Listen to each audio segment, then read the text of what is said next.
Jumpa lagi bersama Tabula, teman belajar dan bertumbuh. Halo semuanya, kenalin nama gue Aini.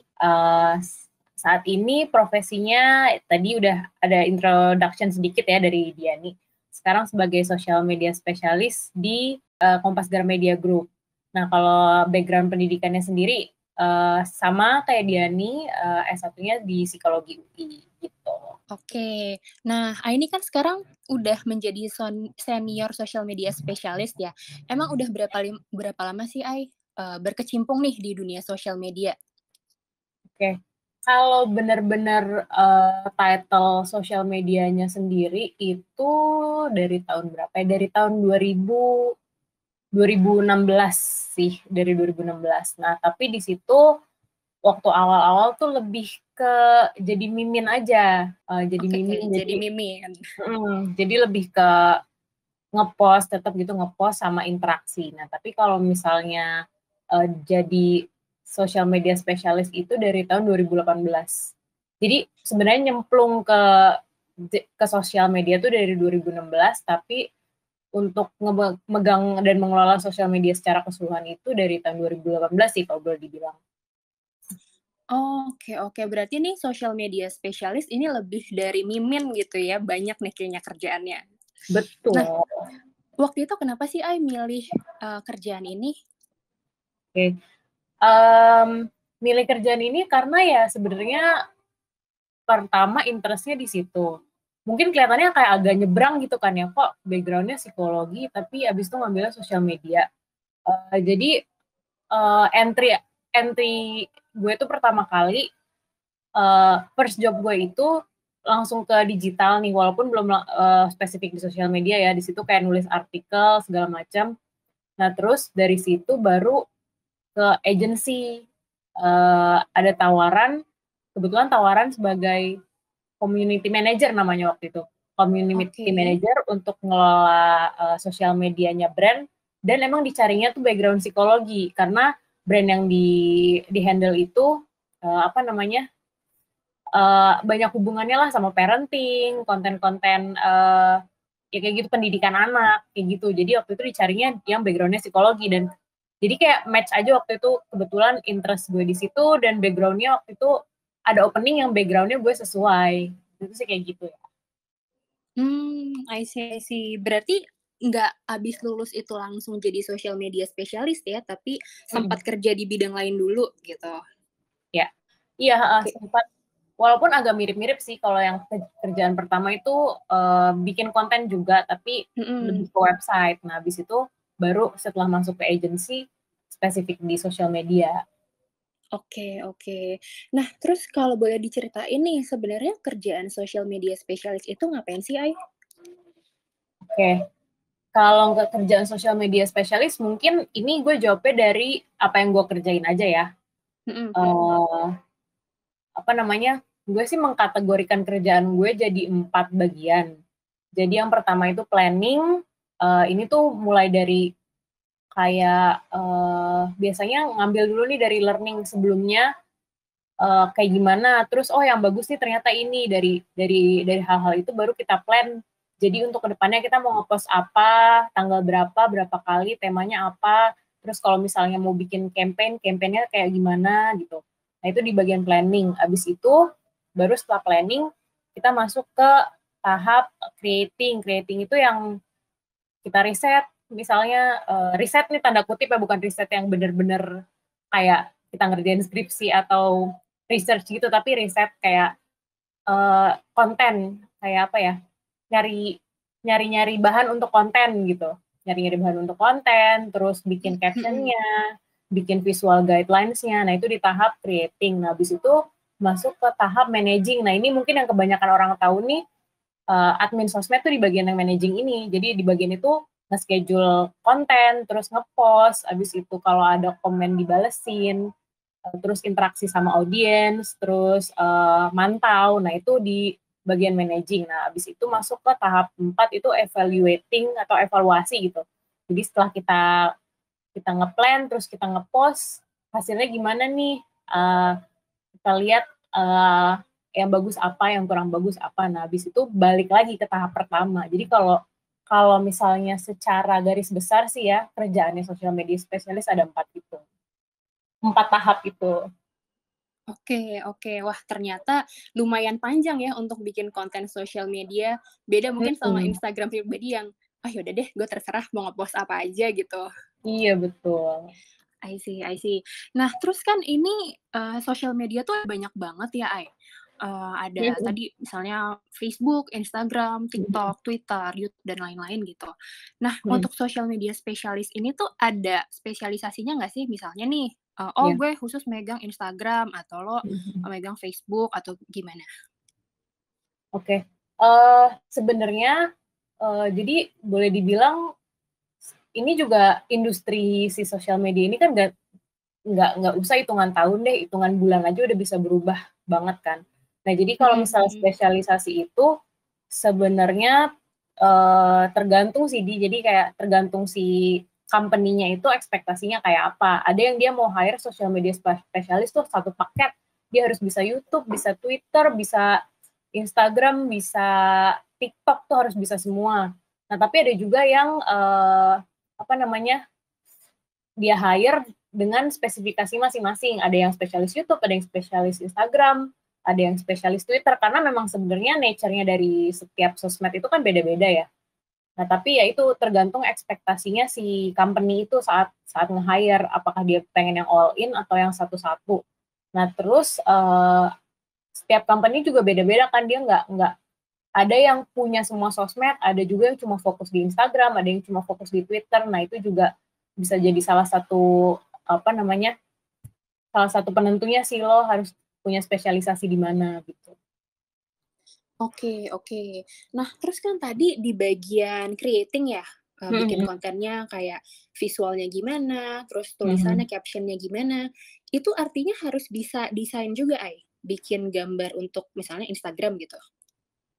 Kalau misalnya sejauh ini, kalau di tempat yang pernah tempat kerja gue, itu selalu dipisah sih biasanya, desain sama video, itu kan udah beda ya. Biasanya ada desainer grafis sama videographer yang support kita untuk bikin konten. Cuma biasanya kontennya sih tetap dari anak sosmed. Cuma memang ada nih yang lebih all in lagi nih paketnya. Perusahaan yang nge-hire social media spesialis tuh udah harus bisa desain juga gitu. Jadi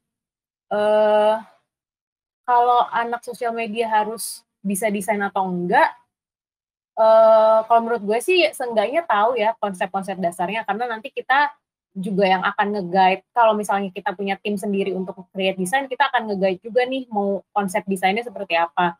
Tapi kalau misalnya harus bisa bener-bener megang Photoshop, atau ngedit video segala macam, itu tergantung ekspektasi perusahaannya lagi sih. Beda-beda juga requirement-nya. Oke, berarti tiap perusahaannya beda-beda ya? Dia beda-beda. Fokusnya megang sosial media aja, tapi ada yang harus bisa tadi misalnya ngedit gambar, video, atau lain-lainnya palu gada ibaratnya gitu. Palu gada, iya benar. Itu harus dicek juga sih dari awal, kayak requirement-nya apa nih gitu. Jadi kita tahu juga harus prepare apa. Oke.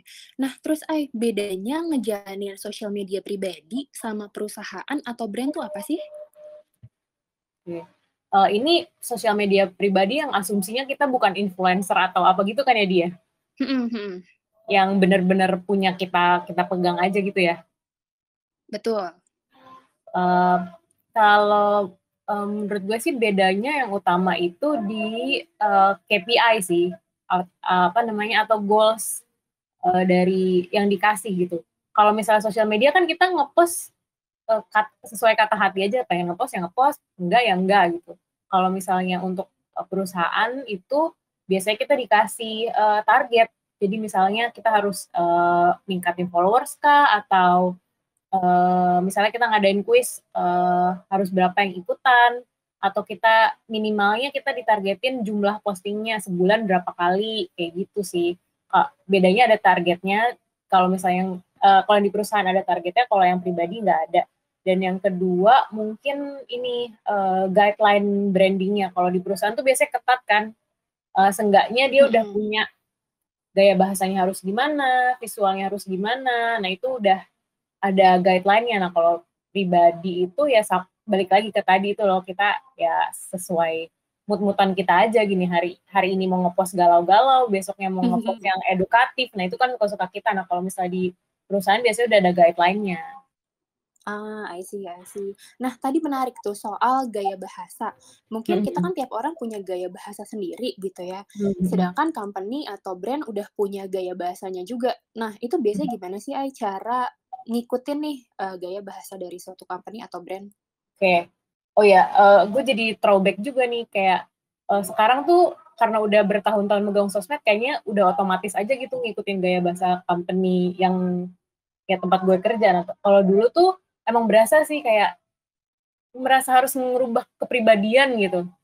Ngerasa harus mengubah kepribadian setiap bikin konten kayak gue kan pernah megang brand yang targetnya ibu-ibu pernah, targetnya anak muda pernah, yang kayak receh-receh pernah, yang agak edukatif juga pernah. Nah itu tuh emang gimana ya caranya?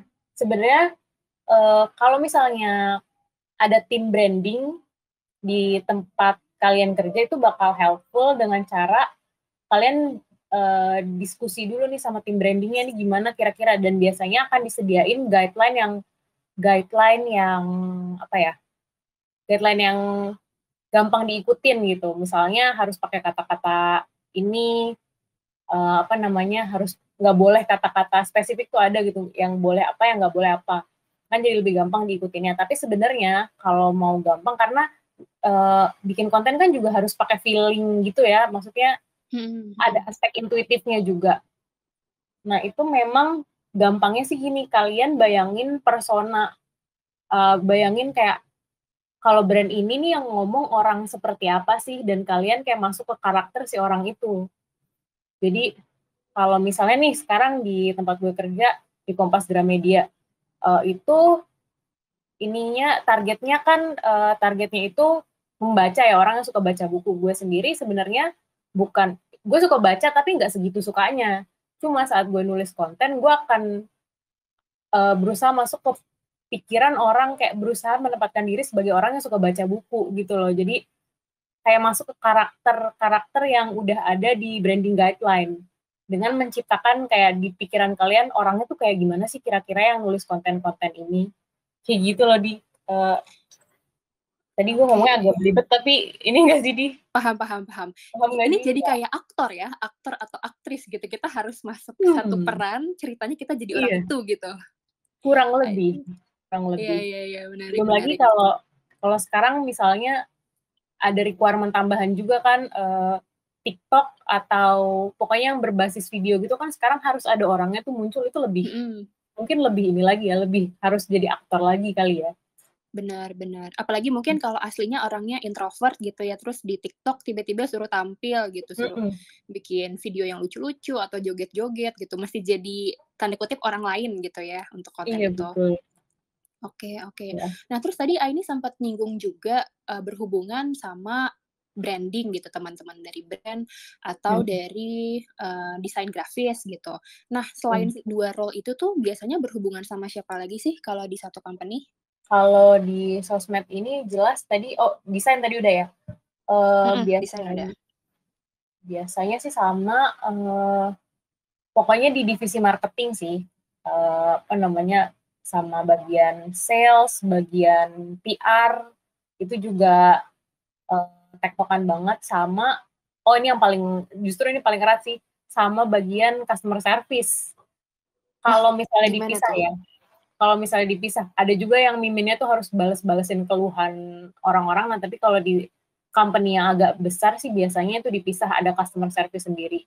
Jadi biasanya kalau customer atau audience komplain itu kan pasti lewat sosmed dulu ya, karena paling gampang di reach out gitu daripada email atau telepon dan segala macam.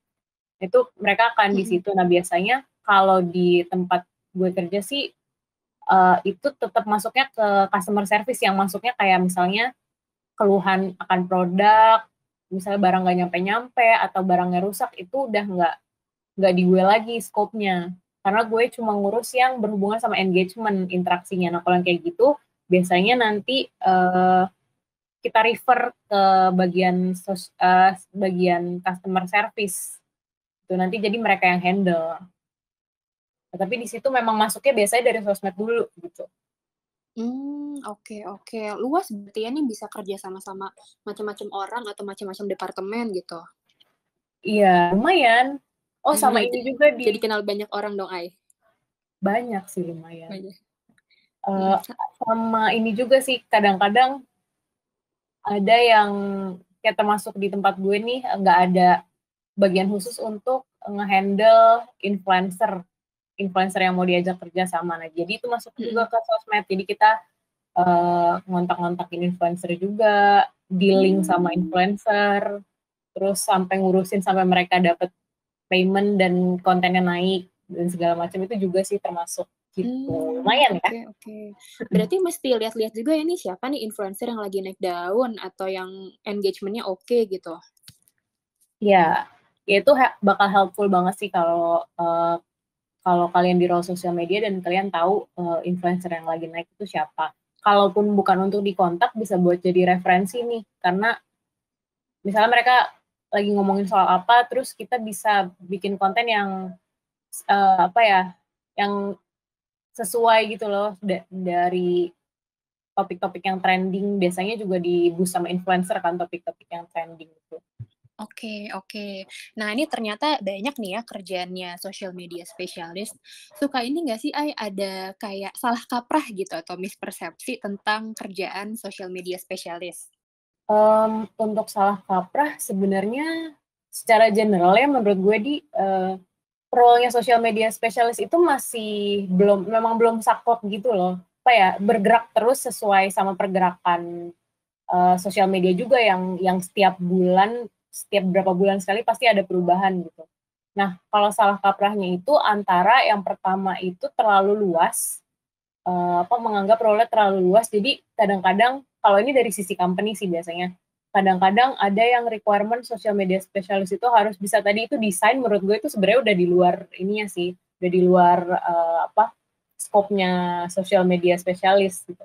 Ada yang require dia untuk bisa desain juga, bahkan ada yang harus bisa SEO, di mana SEO itu kan sebenarnya udah ranah yang beda banget lagi. Nah, itu yang pertama itu terlalu luas atau yang terlalu sempit. Kalau terlalu sempit itu biasanya ke orang-orang luar yang belum masuk ke digital marketing gitu, kayak suka ngegampangin sosial media tuh paling kerjanya cuma ini doang kan, ngepost doang, itu mah gampang gitu. Jadi itu dua itu sih kalau menurut gue salah kaprahnya. Oke. Nah, terus kalau untuk jadi social media specialist, ini tuh harus dilakuin full time gitu ya, kerja kantoran, atau bisa part time atau freelance gitu sih, Ai? Kalau misalnya ini dua-duanya ada sih. Kalau gue sendiri sebenarnya full time. Cuma opportunity buat kerja part time itu banyak banget. Kayak teman-teman gue dulu yang sesama social media specialist tuh nggak dikit yang ada kerjaan 9 to 5-nya, kerjaan tetapnya, tapi dia juga ngambilin side job. Biasanya dari brand-brand yang lebih baru lah. Brand-brand baru itu biasanya outsource social media spesialis. Ada yang cuma jadi admin aja, ada yang bikin konten aja. Nah itu, dan mereka biasanya dibayarnya antara per bulan atau per konten dihitungnya. Jadi ada banget opportunity-nya mau buat full time job ataupun part time job. Oke. Berarti nih teman-teman yang udah ada kerjaan utamanya gitu, atau misalnya yang masih mahasiswa pengen cari side job, uang tambahan, bisa ya jadi social media specialist? Bisa banget sih. Oke. Nah, terus nih, kalau misalnya mau jadi social media specialist, harus punya background pendidikan tertentu nggak sih? Kalau background pendidikan, menurut gue sih nggak ada ya sejauh ini. Orang-orang yang gue tahu kerja jadi social media specialist tuh random banget background-nya kebetulan. Kayak gue sendiri psikologi, terus ada teman gue yang background pendidikannya tuh hukum, ada yang pertanian, kayak random banget sih. Walaupun kalau misalnya ditanya jurusan, mungkin yang paling masuk mungkin komunikasi kali ya, komunikasi atau jurnalisme. Cuma kayaknya sih nggak harus juga sih, nggak harus background pendidikan tertentu. Yang gue tahu itu kalau mau apply jadi social media specialist itu biasanya yang akan ditanya adalah portofolionya. Kayak pernah handle sosmed apa, atau kalau belum pernah handle sosmed punya company tertentu, sosmednya sendiri bakal dilihat kayak gimana, bisa nulis atau enggak, tahu tren atau enggak, lebih ke portofolio sih daripada ke background pendidikan tertentu. Oke, oke. Nah, itu kan tadi ngomongin jurusannya nih bisa macam-macam ya. Tapi apakah itu misalnya harus S1 atau misalnya diploma nggak apa-apa, atau bahkan SMA, SMP gitu juga nggak apa-apa? Oke, kalau misalnya perusahaan-perusahaan yang gede mungkin biasanya memang mereka ada requirement tertentu, harus D3, harus S1 gini dan segala macam. Tapi kalau misalnya kayak masuk di agency, nah itu setahu gue bahkan nggak dilihat ininya background pendidikannya. Benar-benar kayak ada teman gue yang drop out lalu dia langsung berkarir awalnya dari sosmed dulu, terus jadi strategis, terus sekarang udah naik jadi VP bisa juga gitu. Kalau misalnya di perusahaan gede sih biasanya di hiring, di rekrutmennya udah ada sistem harus minimal S1 misalnya. Tapi kalau misalnya di agency kayaknya nggak ada deh setahu gue. Bisa aja gitu. Oke, oke. Jadi yang lebih penting tuh ke skill-skillnya gitu ya. Nah, Terus terus kalau mau jadi social media specialist, ya skill sama portofolio sih. Oke, oke. Nah, terus kalau mau jadi social media specialist nih, harus bisa atau tahu apa aja sih? Sorry. Tadi Oke. ada Nah, kalau mau jadi social media specialist, itu tuh harus bisa atau harus tahu apa aja sih? Oke. Kalau menurut gue sih minimal itu dia harus bisa content creation sih, itu yang utama. Karena biasanya titik berat tugasnya si social media specialist itu bikin konten.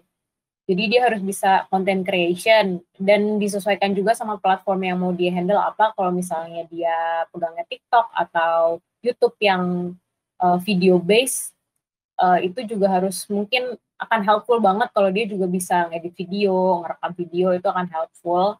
Utamanya sih bisa ngonsep ya, ngonsepin konten. Terus sama bikin caption, jadi copywriting itu juga skill yang mendukung banget kalau mau jadi social media specialist. Nah terus next-nya sebenarnya semuanya bisa support gitu loh, jadi semakin lo punya banyak skill yang mendukung content creation, kayak tadi misalnya bisa edit video, atau bisa desain itu juga helpful, walaupun misalnya lo nggak ngerjain desainnya secara langsung, misalnya ada tim lain, kayak tadi gue udah sempat kasih tahu juga, kita tetap harus ngonsepin visual juga gitu, nah, itu juga jadi helpful kalau bisa desain. Terus selain itu juga harus bisa komunikasi, karena kita akan sering banget interaksi sama orang walaupun nggak secara langsung. Terus akan helpful juga kalau ngerti soal digital marketing dan bisa baca data, karena itu juga berguna buat nantinya narikin insights dari data yang ada di sosmed, terus kedepannya bikin plan apa. Itu sih lumayan banyak sih sebenarnya, cuma tergantung lagi balik ke role yang dibutuhin di tempat lo tuh apa. Cuma semakin banyak lo bisa akan semakin helpful. Oke. Nah, dilihat nggak sih follower-nya nih orang berapa gitu? Apakah misalnya, oh harus sampai berapa ribu gitu, proof-nya tuh kayak, oh nih orang berarti bisa ngelola sosial media dengan baik nih karena followers-nya udah berapa gitu. Itu jadi satu requirement nggak sih, Ai? Kalau gue sendiri sebenarnya kalau Instagram pribadi sih followersnya dikit ya. Instagram pribadi followersnya dikit. Lebih ke portofolio, dan kalau misalnya lo bisa membuktikan dengan followers lo banyak, terus di Instagram pribadinya punya konten yang terstruktur, itu juga bagus sih sebenarnya. Walaupun nggak utama sih menurut gue, tapi mungkin kalau sekarang itu akan jadi nilai plus yang sangat dilihat, tapi waktu dulu mungkin karena gue udah nyemplung duluan kali ya, dulu sih nggak dilihat. Kalau sekarang akan helpful banget kalau di Instagram pribadi lo udah bisa membuktikan ini nih, gue bisa kok gain gain segini banyak followers dan bikin konten plan yang konsisten dan terstruktur gitu. Oke. Nah, tadi kan lumayan banyak ya yang perlu dipelajarin gitu sebelum jadi social media specialist, kayak misalnya copywriting, terus kalau bisa misalnya digital marketing, desain, dan lain-lain gitu. Nah, kalau kita mau mulai nih belajarnya gimana sih biasanya? Misalnya ada course atau sertifikasi atau apa yang perlu diambil gitu nggak? Sebenarnya course banyak sih di sekarang, yang gratis maupun berbayar banyak. Nah, cuma mungkin karena kita mau belajar sosial media, mungkin mulainya dari sosial media aja. Sekarang bahkan banyak influencer-influencer yang memang edukasi soal gimana caranya menggunakan sosial media. Itu banyak banget di Instagram, di YouTube. Misalnya kalau di Instagram itu dia ngasih tahu postingan apa yang lagi bagus performance-nya dengan algoritma baru, terus gimana caranya biar kita sukses di Instagram Reels. Nah, itu bisa tuh kalian follow dari situ terus langsung diterapin gitu. Karena mereka kan update terus tuh soal itu. Kalau course itu agak lebih apa ya? Course itu biasanya kayak dia dibikin beberapa bulan yang lalu, sementara beberapa bulan ke depan sosmed tuh udah bisa berubah banget gitu. Jadi mungkin bisa mulai juga tuh dari follow-follow influencer yang memang educating, kontennya tuh educating soal gimana caranya optimize sosial media gitu. Dan berdasarkan platformnya, di TikTok ada yang ngasih tahu cara pakai TikTok, di Instagram ada yang ngasih tahu cara pakai Instagram, di YouTube ada yang ngasih tahu cara bikin video YouTube dan algoritmanya gimana. Nah, itu tuh resourceful banget sih untuk di-follow. Gue sendiri sekarang masih berusaha untuk ngejar dari mereka itu, kayak mengais-ngais pengetahuan dari mereka karena emang berubah terus kan. Itu bisa sih dari situ kalian coba langsung praktekin aja gitu. Dan gratis lagi ya? Gratis, betul. Gratis. Dan mereka butuh engagement, jadi kalau mau nanya-nanya pasti kayak mereka lebih open deh. Nah, terus apa sih yang menarik dari profesi ini? Apa sih yang lo suka dari social media specialist ini? Yang gue suka adalah nggak ngebosenin sih, karena tadi kayak gue udah bilang berkali-kali, ini tuh selalu berubah dalam jangka waktu bulan, nggak usah nunggu tahun, beberapa bulan juga udah berubah. Nah, itu jadi nggak pernah ngebosenin. Dan sebenarnya ini kerjaan yang cukup fun karena kita kan creating konten ya. Jadi lo bayangin gimana, nggak mungkin kan lo bikin konten yang saat lo bikinnya aja lo bosen gitu. Gimana orang yang ngebacanya atau gimana orang yang ngelihatnya, nggak bakal seneng. Jadi cukup fun, baik dari segi pengerjaannya, sama kalau lo suka belajar hal-hal baru, ini tempat yang lumayan cocok sih untuk belajar hal baru. Iya. Social media sama digital emang berubah terus lah ya, kayak ada tiba-tiba fitur ini di Instagram, fitur ini di Twitter gitu. Iya, bener banget. Nah, terus kalau challenge-nya nih biasanya apa nih yang dihadapin? Challenge-nya, nah itu sih karena perubahan yang cepat tuh sebenarnya lumayan pedang bermata dua sih. Kalau menurut gue, kayak di satu sisi seru buat terus-terusan kayak di challenge gitu, tapi kan juga ngos-ngosan juga nih ngejarnya karena mereka cepet banget geraknya. Makanya walaupun gue sih ngerasanya walaupun title social media specialist tuh lo nggak akan pernah 100% jadi expert 100%, karena saat lo udah nemu nih formulanya, terus udah nemu, oh yang bagus nih kayak gini nih, wah udah mulai works nih hal yang gue kerjain. Nah, beberapa bulan kemudian tuh berubah terus kayak mesti ulang dari nol lagi. Jadi kayak menurut gue ini sebenarnya keseruannya sekaligus juga apa ya? Ya itu juga hambatannya, bukan hambatan, apa ya, di challenge terbesarnya di challenge. Iya, betul. Jadi challenge dan keseruannya tuh di satu hal yang sama itu karena dia berubah terus gitu. Oke. Wah, menarik banget nih ya. Kayaknya banyak teman-teman yang mulai terpikir, apa gue nyambi jadi social media specialist, kayaknya fun gitu. Ini gue mulai terpikir juga gitu. Oke. Nah, akhiri sesinya.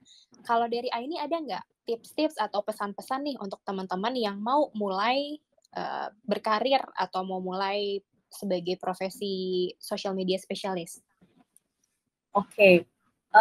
Jadi kalau misalnya, kalau dari gue sih, kalau kalian mau nyemplung di field ini, di sosial media ini, nyemplung aja, nggak usah takut-takut, karena masa depannya ada kok, dan ada cuannya, walaupun mungkin kalau kita ngomong ke Pak D, Bude, atau ke orang tua agak, ih ngapain kamu megang sosmed gitu, tapi tenang aja, ini karena dia sosmed itu selalu memperbaharui diri, juga pekerjaan di situ akan selalu ada.